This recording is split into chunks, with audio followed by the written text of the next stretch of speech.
gonna get to know you. We're gonna talk it out. We're gonna get to know you and what you're all about. We're gonna get to know just what makes you feel alive. We're gonna get to know how you build, lead, and thrive. Build, Lead, and Thrive. Voices of the Androscoggin. Welcome to Build, Lead, Thrive, Voices of the Androscoggin, a bi-monthly podcast where we sit down with change makers from across our region and state whose work is shaping what's happening here. With me in the studio is Mark Turcott, our producer extraordinaire. Mark, thank you for making us always sound so great. Of course. And today is my podcasting debut, so it's a bit of history being made here. So together we share stories of leadership and growth, basically what it really takes to build, lead, and thrive in Maine. And today we're joined by Gabe Gauvin. Gabe is the programs manager at Maine Redevelopment, and it's programs plural, is that correct? Yes, yeah, we've got a few. Well, great. Glad to have you with us. Give you a little bio, I guess, to start with, is how we like to do things around here. Gabe has a fascinating job working with communities across the state to turn underutilized, often challenging properties into opportunities for growth and reinvestment. Gabe brings a strong and well-rounded background in economic development, brownfields redevelopment, we'll talk about that, and municipal consulting. Previously, he worked at the Central Maine Growth Council and the Kennebec Valley Council of Governments, where he worked closely with communities on planning, infrastructure, and economic growth initiatives. Earlier in his career, he also spent time at Eco Maine in communications and environmental outreach, which adds another layer to his understanding of environmental challenges and how they intersect with the redevelopment work he does across the state. He's a proud graduate of the University of Maine at Farmington, where he studied recreation business administration, I should say outdoor recreation business administration. He lives in Vassalboro with his lovely wife and two beautiful young daughters. He's deeply committed to strengthening Maine communities, both through his work and at home. Gabe, really glad to have you with us. Yeah, happy to be here. Thank you for that great intro. Yeah. We like to start off with sort of a get to know you kind of part of this conversation. I think it just helps people kind of frame up who you are as a person before we talk about the work that you do.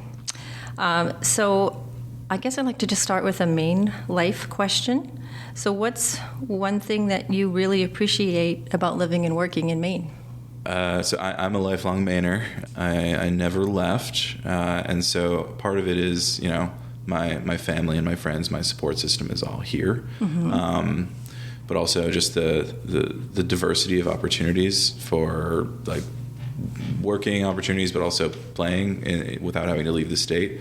My wife and I live pretty central in Maine, and in an hour we can get there and we can go skiing or swimming or get to camp or go hiking and climb a mountain. So and now that I've got a couple kids, it's really exciting to look forward to, you know, bring them along with me going forward. So I think that's, you know, the access is always really great. I think I take that for granted a little bit, the access that we have here, and I also think it's one big small town here in Maine. Yes. Especially when you're trying to be introduced to somebody or you just want to meet someone. I think that's everybody's your cousin. Yeah. Yeah. Okay, this is going to sound a little steeped in a tilted universe, and it's probably something you can't quite imagine this happening. But suppose you had a completely free Saturday. Oh man. No obligations, no to-do list. How are you spending it? So no gymnastics classes or swim lessons for girls. No okay. honey-do list or no chores. House project. If I had a completely free Saturday, good weather free Saturday, I'm probably going up to my family's camp, doing some paddling or some fishing, and maybe going out to some of the islands on the lake and picking blueberries, because in this perfect Saturday it's, you know, blueberry season. Bad weather free Saturday, I'm maybe doing like a James Bond movie marathon. Yeah. I kind of thought you might say that. I also thought you might say skiing. Yeah, skiing is a huge passion of mine, and I love spending the day doing that. Now I'm I'm in the mode of like bringing my daughter along with me and trying to get her to do it. So if I'm going by I like to bring her along with me, I think, if I'm going now, just to get her out there. Full disclosure, Gabe and I used to work together, so Yes. we had many conversations about skiing and being outside and all of those things. So I have a little bit of an inside edge on on my questions today. What's your go-to spot to go outside and kind of clear your head? Is there an undiscovered part of Maine you feel like we should all know about? Definitely have a few spots that I'll keep to myself. I really love skiing at Saddleback. Getting up to the top of the mountain, it's always really peaceful, and great views up there. There's a few hiking trails in Clifton, near where I grew up in Brewer, that I grew up going with my parents and with friends, and is where I proposed to my wife. Oh, nice. And so I think going up on that spot is a great overlook as well. Kind of just ground yourself, touch grass, reconnect with nature. Yeah, that's always so nice. For younger professionals who are maybe listening to this podcast, what led you to this? What's the roadmap of your work that led you to this? Because I bet when you were at UMaine Farmington and you were doing the outdoor recreation business administration, you might not have thought of yourself doing the work that you're doing now. Can you just talk a little bit? I 100% did not think I'd be doing the work I'm doing now. I can Talk tell a you little that bit much. about that. When I was at Farmington, I thought I was going to either just be like a medium, well-paid perpetual ski bum, which I was completely content with, or I was going to be, figure out some niche of an outdoor rec business that I would start and lead, or work at maybe like a trails nonprofit, which is all work that I would still to this day be happy to find myself doing.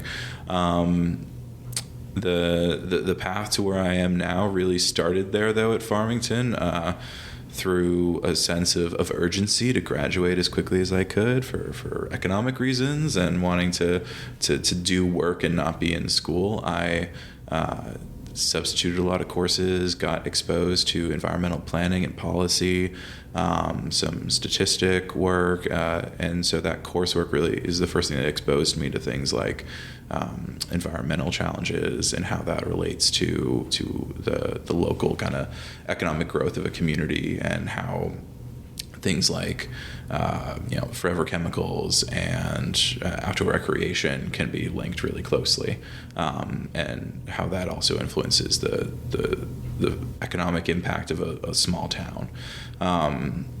So some projects at school really got me on this track, and then working at Maine got me exposed to what working in a quasi-municipal and a public-facing role would be like, getting exposed to all these different community officials while doing something that was kind of industrial at the same time. And then continuing work at KVCOG and the Growth Council was just kind of slowly grew that muscle of mission-driven work with a lot of community stakeholders, and focused both on like discrete project outcomes of a brownfield site, or operating a particular funding program, or helping a community with their comp plan and creating an economic development growth strategy for a particular area or a downtown. And so it kind of just I think also just my a part of my personality, just being open and wanting to learn more things that I hadn't been exposed to before, led me to wrapping my arms around things like a brownfields program and doing more economic development work while I was still at KVCOG, even though my title was environmental planner, and I was hired to run a solid waste management program and hazardous waste program. Slowly got kind of just exposed to the new funding sources and new programs with some great mentors there at the time. I think maybe some of our listeners won't know necessarily and I certainly was one of them, what a brownfields project looks like. And you used to always be so helpful in helping me understand some of the incentives, the federal incentives and state incentives. And so maybe you could just kind of give a little overview of what brownfields work is. So a brownfield is a site that has an existing or a perception of having some sort of environmental hazard there that is limiting it from productive reuse. So this could be an old pumping station that maybe somebody looks at. It's been closed for a few years, and they're like, well, why isn't that a cool, hip coffee shop now? Well, maybe because it still has underground storage tanks, and it's really costly to move those things away to let a new thing come in. And so whether it's an old mill building or a tannery or a pumping station or a mechanic shop, there's federal and state funding available to help assess and understand what the actual impact is of the site. Is there something there? Is it just the perception of something being there that's holding it back? And then also funding sources to help abate that environmental hazard. So, okay, let's assess it, see if it's got chemicals in the ground or lead paint and asbestos. And if the answer is yes, there's another pool of funding that's available if you are the right type of organization or entity that you can use to get those things out and clear the path for new development to come in and a successful new business or housing development or or if it's just an old home that needs to come down to clear the way for new development, doing that demolition work that can be costly if it's a contaminated property. So the brownfields aren't one thing, and it isn't necessarily always the reality of contamination on a site. It can just be the perception. So interesting. Sometimes you do the assessment, you find out there's nothing there, and now the site's way more marketable, and the realtor's happy, the current owner's happy, and the site can move forward, and the market can do what it needs to do. So that's a quick kind of brownfields moment. Yeah, no, that's great. I appreciate that. Okay, well, that was a really great sort of segue into your backstory and what kind of led you to do your work now at Maine Redevelopment. Can you just give us sort of an elevator pitch as to what that organization is and the work that it does? Yeah, absolutely. So Maine Redevelopment was created by state statute in 2022. And we launched in 2024 and have brought on some staff since then. We are the state of Maine's only statewide land bank and redevelopment authority. Our goal is to help redevelop vacant, abandoned, functionally obsolete, and just generally stuck properties and contaminated properties. So if there's a property in your community that you've driven by for years that just is stuck or deteriorating and can't figure out why somebody isn't doing something with it, that's the site for us. We want to be the ones to help out. And our mission is to help communities vision what can be possible for these properties and help implement a plan to move them forward to functional use in the future and reposition the properties to go from a limiting factor in your community to being something that's helping drive the economic growth. Do you have a stuck property? If yes, call us. That sounds. That's like I can see the infomercial right now. We do have some cool. Do you have a stuck property? Yeah. We've got some cool stickers that just say "stuck?" on them. So that's awesome. If you see us at a conference, you'll know it's us. So if you do identify a property that's just sitting empty or crumbling, what's the journey actually look like to bring that back to life? Yeah. So the municipalities are our constituents, our clients. We're a quasi-governmental entity, so we're not a state agency, we're not a nonprofit or an LLC or a B Corp. We're quasi-governmental, so we can work quickly like a developer might, but we're still mission-driven, and our constituents or our clients are the municipal leaders at the local level and the community. And so if a site comes to us either by somebody calling us up or we are turned on to it by a local legislator or another community organization, the first thing we do is try to get to that one source of truth for that property. Do as much research as we can by reaching out to the folks locally that might have some good information on the site. Do the public records search, and and connect with the local municipal leaders to see if this is a site that's been, a point of contention over the last few years, if it's something that there has been some visioning or planning done on. What's the current ownership status? Is it municipally owned? Is it privately owned? What's the relationship with the current owners? We want to be able to come in, and we do come in as the kind of objective, independent convener that can bring everybody back to the table. And whether it's a site that is recently vacant or one that's been languishing for years, just kind of have a fresh start to the conversation by framing it around the tools that we have in our toolbox by statute that can help unlock this site, whether it's untangling legal issues with title problems or environmental challenges that are brownfields related, or just assessing the ability of the site structurally to be adapted into something new, and everything in between.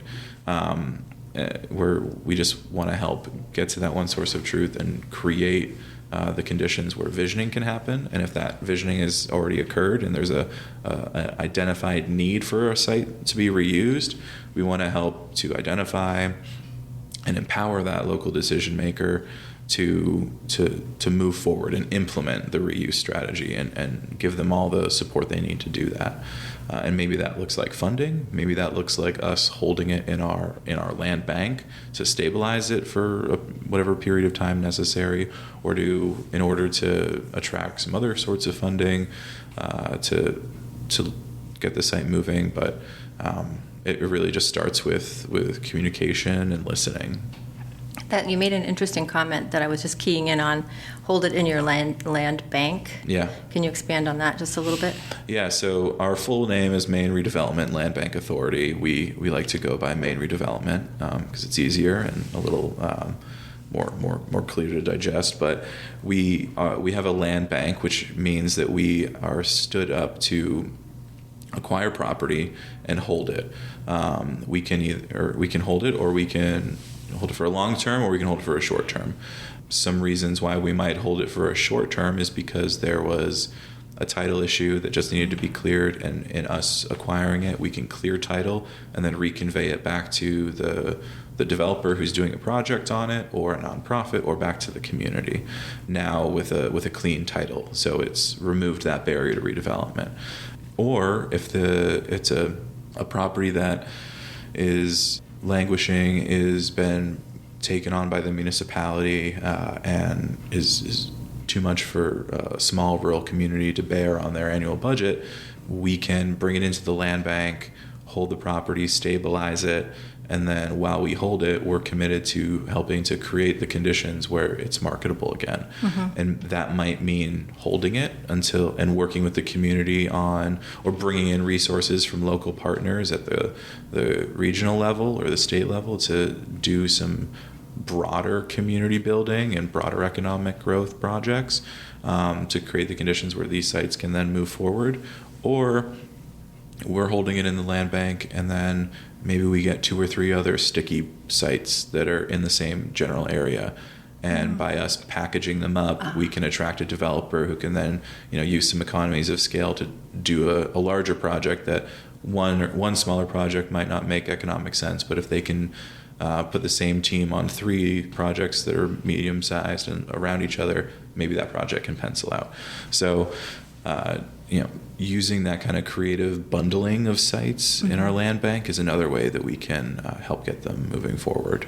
So that would make good sense to kind of answer the question of why you wouldn't want to just build new, but you would want to even if it's environmentally messy. Can you just talk a little bit about why that would be better to kind of rehabilitate a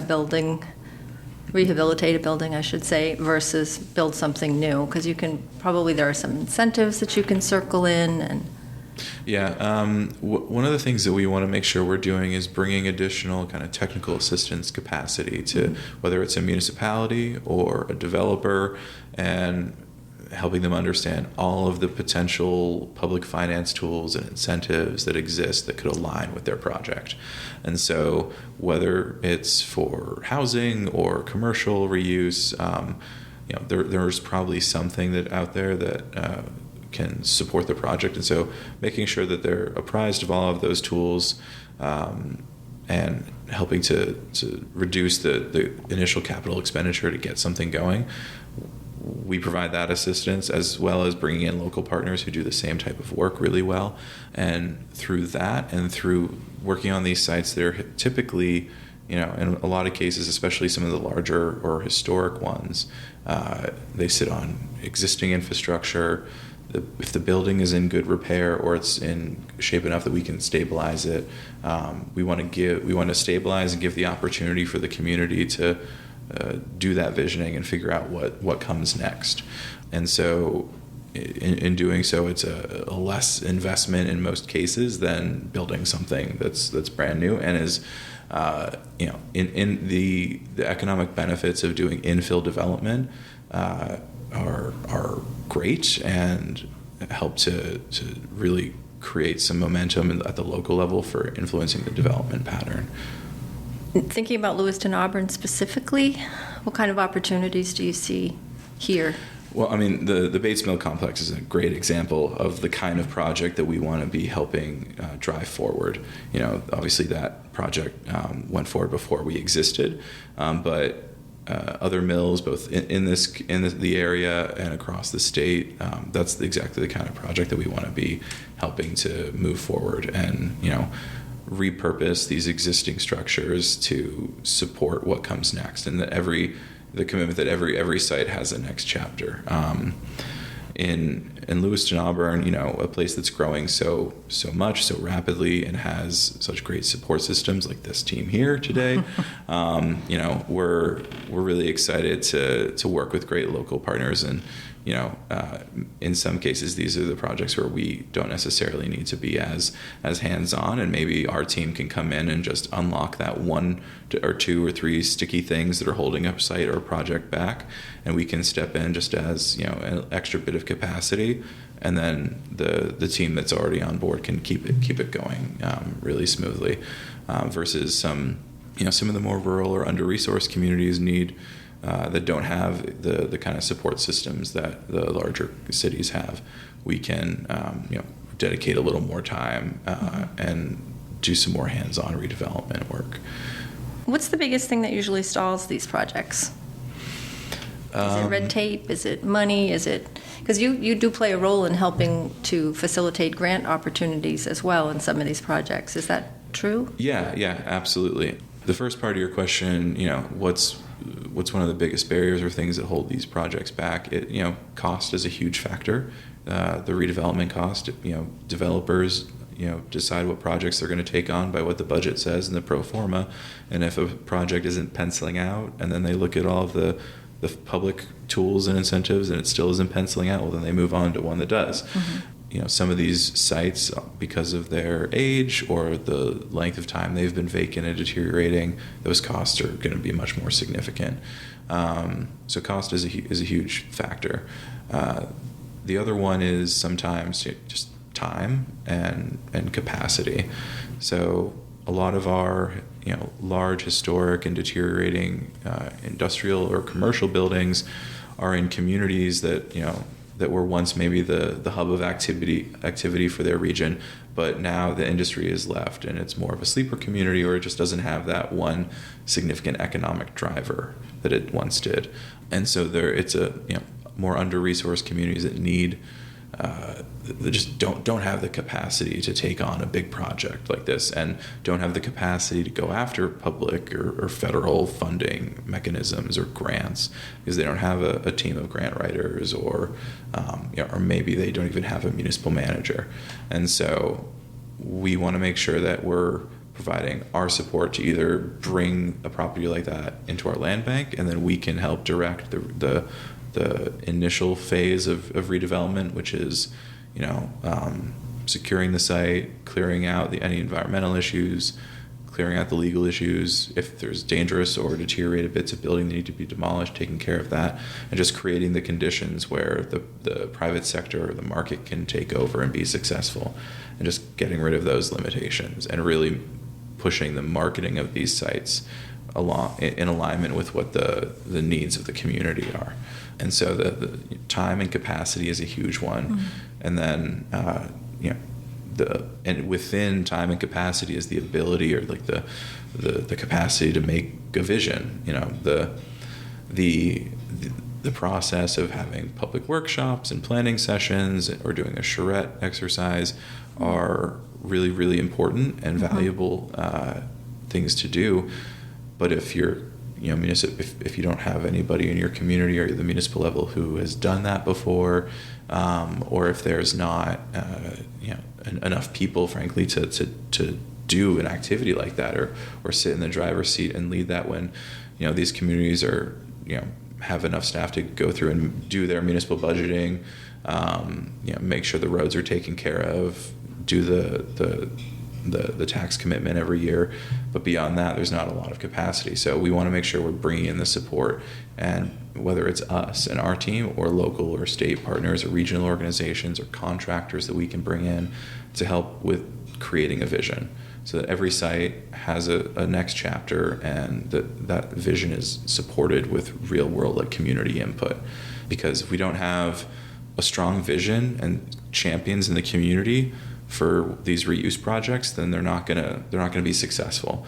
We need to have strong community support and really sharp pencils and the tools that we can pull together to make all these things go. If we don't have all of those elements, then the projects aren't always successful.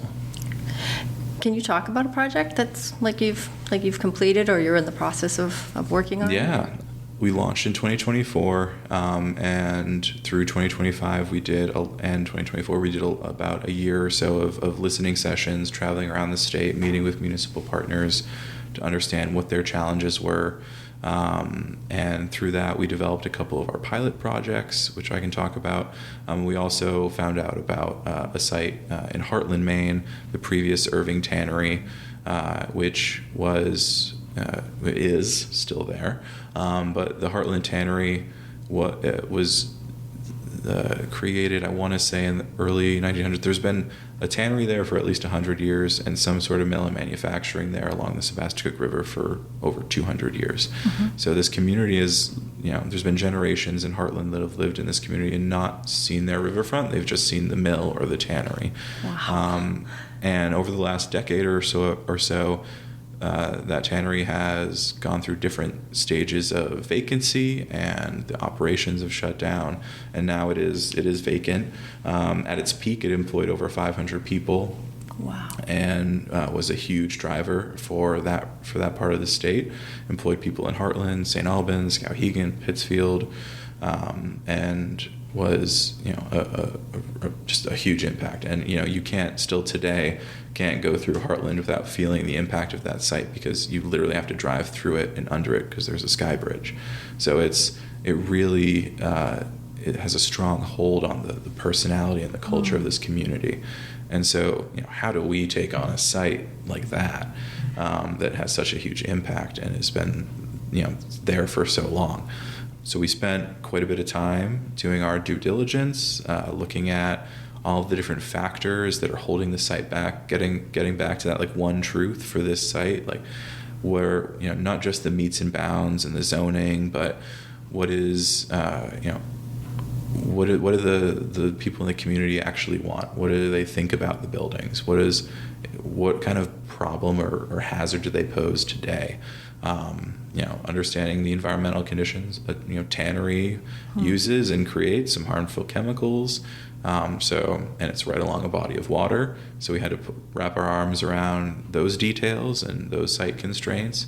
And the Heartland Tannery is not like the Bates Mill. It's not a lot of pretty brick that lasts a long time. It's primarily stick-built buildings and some metal roofs, and it was really getting to a point of being dangerous. And so we did a lot of structural assessment, spent a lot of time and investment in figuring out what needs to be done to cure the property so it can be used for something else. Can these buildings ever be adapted for a new reuse? we found out that they aren't suited for that. They are dangerous and they're contaminated, and those two things together mean that they have to come down. So we purchased the property in January of 2026. We are moving forward with the community on a visioning and community visioning and planning session over the summer. There will be a number of workshops focused on housing, economic development and business growth, and outdoor recreation and tourism to really get a feel and understanding of what the community wants out of this very significant, almost 30-acre chunk of the core of their community, what would typically be geographically like the downtown center of the town. We'll be finding out in June if we were successful in an application to bring about $4 million of federal brownfields cleanup funding. And so if we're successful in that, then we'll be able to move forward quicker and do all of the abatement work, demo the dangerous and hazardous buildings, and get the site to a point where it's cleared and clean, and you can see the riverfront again for the first time in over a couple That's hundred amazing. years. And really just give the community some hope and an opportunity to actually imagine and vision and decide what they need and what they want in their downtown, whether that's housing, mixed use buildings, or more opportunities for industrial and commercial and job creation. Whatever that comes out of this process we're going to do is going to determine how we move forward. And we own the property, but everything that we do as far as disposing it or discharging it or selling it is going to be determined by what the community input is.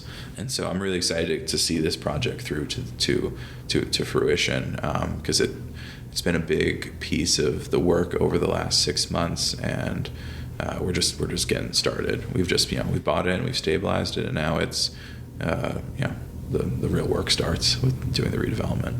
Do you look at properties of all sizes, from really small properties to large, big former commercial properties? Yeah, sometimes the smaller ones, especially really, really small, can be just as complicated to unlock. So we're size agnostic, and we're also use agnostic. So whether it was used previously for commercial or housing or industrial use, doesn't matter to us. If it's been developed and it's stuck or it's ready for its next chapter and needs some help getting there, then we want to work on it.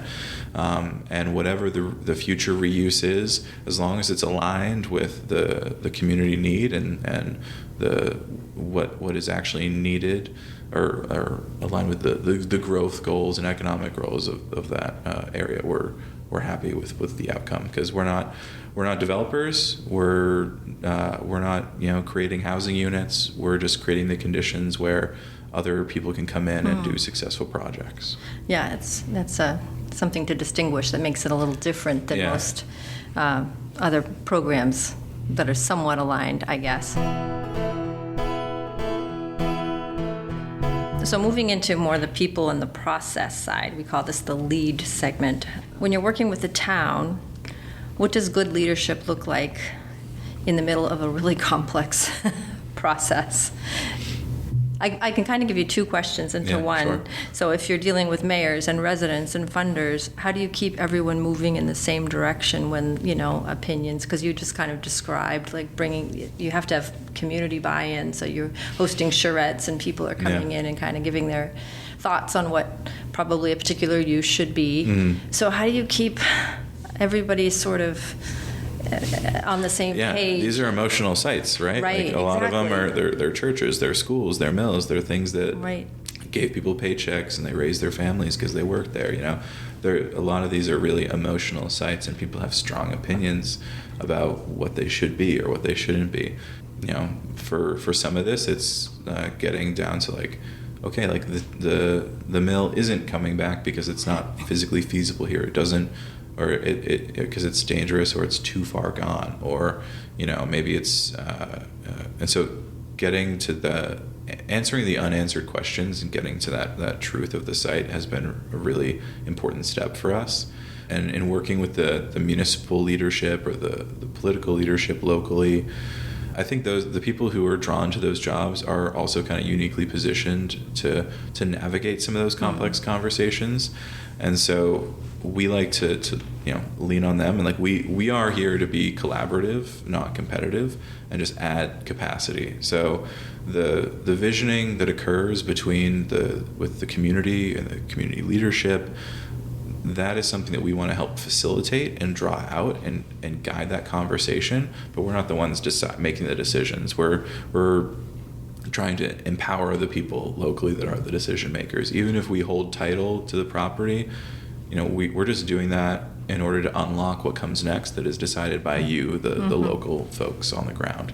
And so I think people who are really successful at that local level with navigating those difficult conversations are people who are really good at listening and knowing and know their community really well.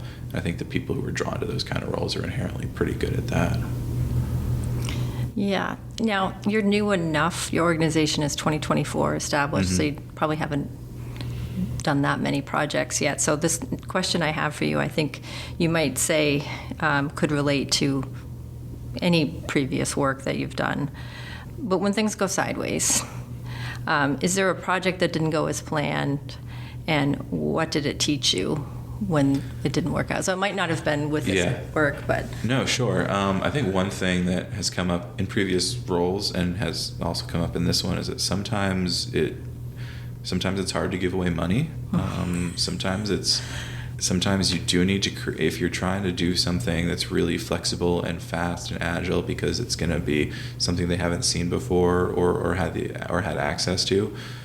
Maybe sometimes you do need to put some guidelines in place, just to give some structure, because people are busy. They need to be able to wrap their arms around something and understand it and digest a program. And so creating things that do have structure, that aren't, our organization is small and new, and we're trying to make impacts and be really adaptive to what the communities need. But sometimes we just need to make sure that we're leading with listening and not leading with dollars and cents. Yeah. And so there's been a couple cases where one of the programs we have are lightning stabilization grants, up to $25,000 for community-owned properties that, but for this quick intervention funding, would continue to deteriorate beyond the point of return. And so the first case model for these that actually helped us design this program was in Van Buren, Maine, up north. There was a building downtown that was not going to make it through the winter without a new roof. And so we worked with Luke Dyer to provide that funding, get a new roof on the building. Over the winter, they conducted community visioning sessions, and now that building is a mixed-use, activated downtown focus point with gallery space on the main floor and artist and resident space up above. So a really great example of how that quick intervention funding to stabilize the site then led to some really thoughtful community input and a good project moving forward. And that project had its own budget and people leading it that we didn't do. We can't take credit for, but we just helped push pause and stabilize it. There's other cases where the funding just wasn't able to unlock that thing that we were hoping it would with the community. It did give us an opportunity to create a relationship locally and start really good and strong conversations with the leaders there. But maybe the project wasn't fully able to pan out, or the funding didn't exactly fit what they were hoping it was going to. And because this was, again, just stabilization dollars and not exactly funding for full redevelopment work on a site. And so I think for us, our learning curve there is going forward, making sure that we do have very clear and defined metes and bounds for what these funds are used for, because that better aligns with what folks are used to seeing in this space, rather than trying to be really flexible and agile. Maybe it made more sense in this case to just fit into the slot that was more recognizable, while still filling a gap in the capital stack, or a gap in the needs mix of even though we're structuring this program a little more, it still is meeting that need of stabilizing buildings that doesn't exist right now. So yeah, I think that's just, sometimes it can be harder than you think to give away money. Is the short version of that long-winded answer. And the lightning grant you referenced, is that something just on your website? Yep. There should be information about that on our website. It's rolling. So reach out to us and share what kind of building you've got or what the information on the building, and we'll start a conversation about how we can help. That's great. For local businesses who might be listening, how can they get involved in shaping their community in this way, in the work that you're describing? Connect with their city councils, their planning boards? Yeah, we're happy to talk to anybody. If anybody wants to directly reach out, please do. Generally, if we hear from a private entity or an individual, we do always kind of circle back with the local officials to make sure that they'll let them know, hey, we've been asked to look at this project or look at this site.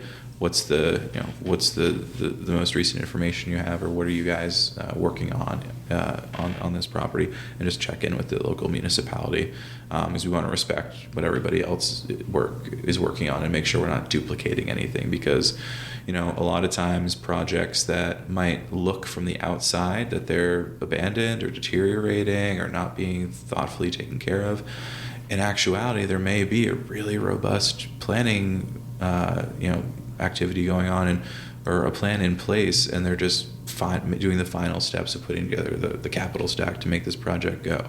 And so we don't want to come in based on some quick observations where we're looking at it from the outside. We want to make sure we're not being duplicative. Yeah, makes good sense.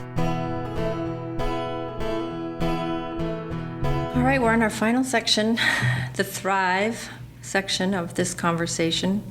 When you look at Maine communities right now, what's making you feel the most optimistic? I don't know what the one thing, how to frame this, but I can answer it with a bit of an example, I guess. I've been really heartened lately with the amount people have been kind of rallying around an idea or rallying around a support of something that they're all sharing, and is really, I think, is indicative of a larger truth, where one of the things we learned in our year of listening was every community just about has a school that's been recently retired or has been vacant for a long time and is owned by the municipality. And it's underused, and it's one of these emotional buildings. It sits on infrastructure, typically is oftentimes historic, and it's this issue that everybody, regardless of their location in the state or political affiliation or economic status, when I talk about vacant schools, they kind of light up like, oh my gosh, I got one down the street from me, or oh, my neighbor was just talking to me about this the other day. So it's this shared kind of passion for these emotional sites that were really important, and they want to see something good happen, and everybody seems to want something good to happen, even if they can't quite name it. And so our response to that was, okay, so we hear this, we hear you, that there's all these schools, and it's a problem. Let's see how big the problem is. So we worked with some partners at the Mid-Coast Council of Governments, who were doing some really great work on the ground, working with two communities in their region that have recently vacated schools, have spun up their own municipal reuse committees. And so us and MCOG have been collaborating on learning through this process and building out a toolkit for how we can replicate school reuse statewide, where this is a shared issue, and a lot of under-resourced communities in rural areas are going to get saddled with these big buildings, and the cost of operating and managing them is, in some cases, maybe equivalent to a third or more of their annual municipal budget. And so they can't sustain that. And so they need to be either, those buildings will often get mothballed, or we need to try to help them, expedite their redevelopment. And so how do we do that with these, complex properties? So we're working to create a toolkit that is this, guide and your critical path to the basket for how to do school reuse. in doing this, we, in conversations with folks at the State House and the legislature, we were, prompted to create a white paper and create and draft an LD for a policy initiative to create a school conversion fund. And so this past legislative session, or current legislative session, we LD 2164. We drafted, and it would create a program where Maine Redevelopment has a school reuse program where municipalities that have these vacant schools kind of enroll or go under an MOU with us, and we help them work through this toolkit and all the steps to make sure the schools are pulling together every possible resource that's out there in the state, regardless of where they are in the state, to unlock these sites and keep them going and attract developers to them.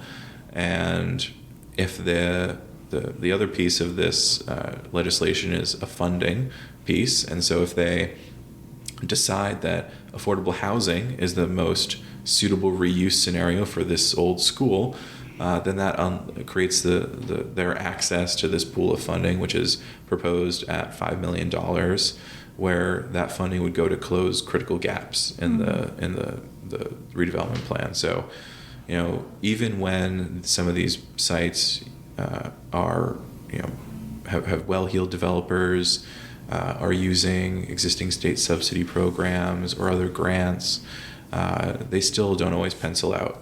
And so this funding would be used to close some of those gaps, whether it's related to infrastructure, upgrading the sewer and fiber to the site, or life safety improvements. A lot of these schools don't have upgraded or up-to-date fire alarm systems or sprinklers in the upper floors, or would need them to support housing, and that's a huge cost. And so this funding could go to close some of those gaps. So that's one thing and in doing that process, we got such great responses from people all over the state. Like, this is such a big challenge, this is such an issue, and for me and my community.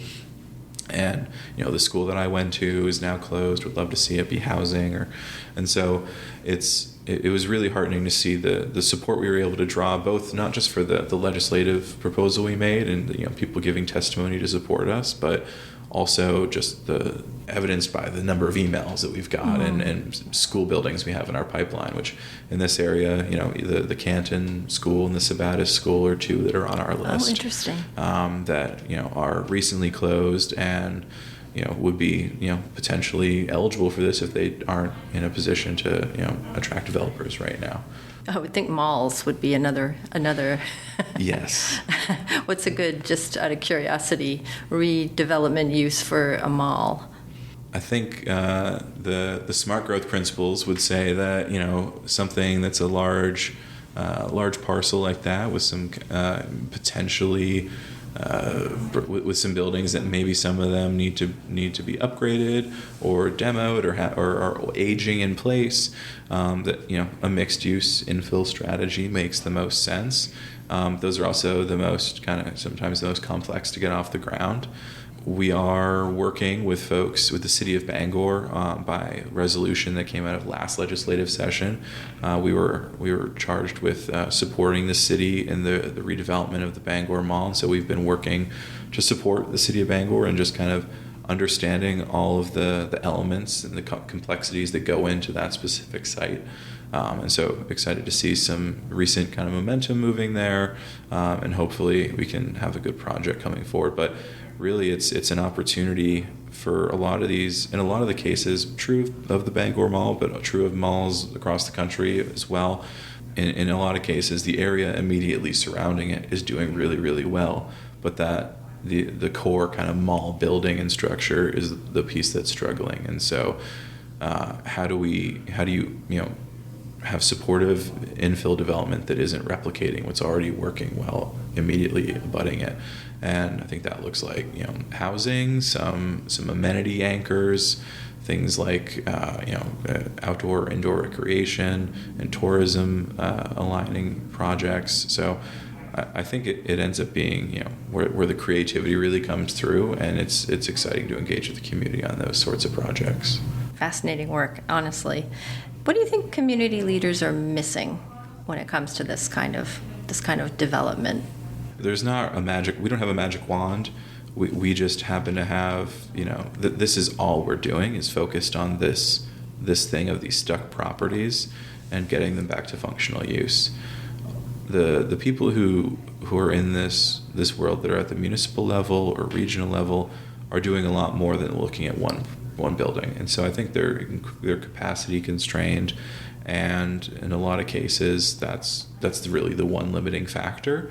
And the reason why this building has sat vacant is because there just isn't the ability. If the municipality were to own it or take it, there's they don't have either the capital capacity or the human capital capacity, the labor to do anything useful with it.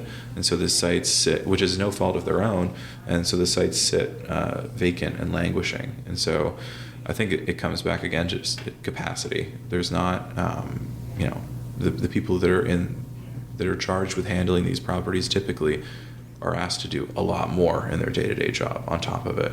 And so big undertakings like mills and tanneries and canneries and malls are just a little too much, and that's where we want to make sure we can come in and be additive and help bring capacity.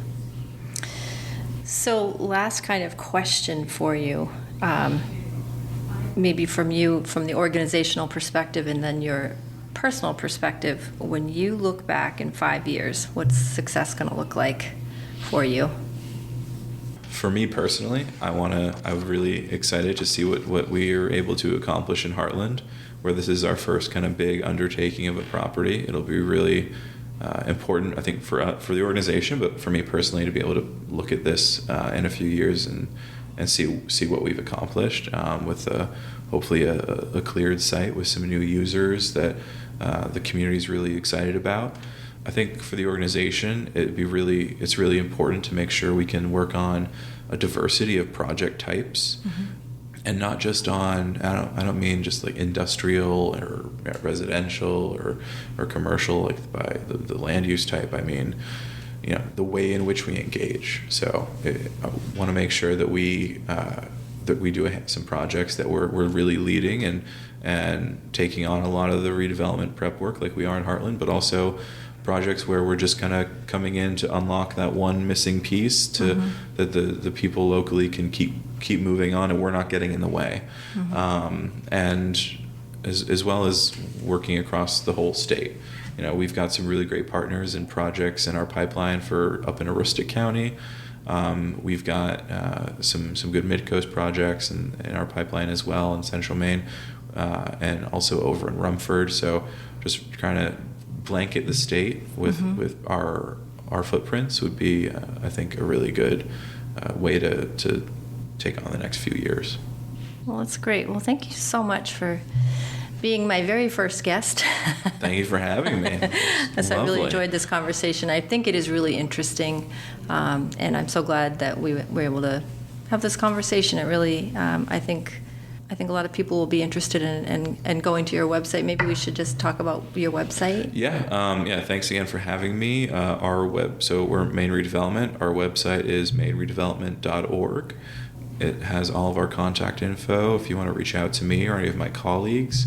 And just would love to hear about your project or sites that are concerning to you, or if there's a way that it sounds like we might be able to help kind of unstick that one stuck piece. Would love to help out with that. And thanks everyone to tuning in to Build, Lead, Thrive, Voices of the Androscoggin. If you want to stay in the loop with what's happening in our neck of the woods, follow us at the LA Metro Chamber and listen wherever you get your podcasts. Thank you. We're gonna get to know you. We're gonna talk it out. We're gonna get to know you and what you're all about. We're gonna get to know just what makes you feel alive. We're gonna get to know how you build, lead, and thrive. Build, Lead, and Thrive. Voices of the Androscoggin.